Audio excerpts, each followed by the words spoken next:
So అంటే మీరు మీ voice కావచ్చు ఇదంతా గట్టిగా ఇస్తారని అందరికీ అర్థమైపోయింది, తెలుసు కూడా, ఎందుకంటే మీ వీడియోస్ బిఫోర్ చూసినప్పుడు కూడా. బట్ అక్కడ ఫిజికల్ టాస్క్లు కావచ్చు, సో టాస్క్లు కూడా మాక్సిమం నేను చేస్తాను, నా ఎఫర్ట్స్ 100% నేనైతే ఇస్తాను.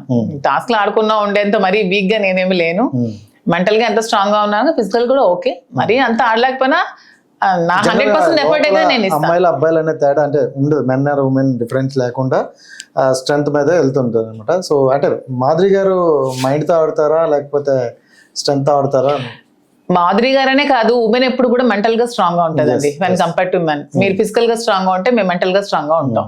సో ఎందుకు ఒక మగాడికి అమ్మాయికి ఏజ్ డిఫరెన్స్ పెళ్లి చేస్తారంటే, మీకంటే ఒక 5 years ఆలోచన శక్తి మాకు ముందు ఉంటుంది కాబట్టి, మీకంటే 5 సంవత్సరాలు చిన్న మీకు ఇచ్చి పెళ్లి చేస్తారు. సో అంత తెలివితేటలతో ఉంటది ఒక మహిళ.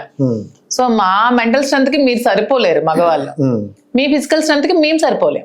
సో అలాంటి స్ట్రాటజీస్ అప్లై చేస్తే అది గేమ్ ఈక్వల్ కూడా కాదు.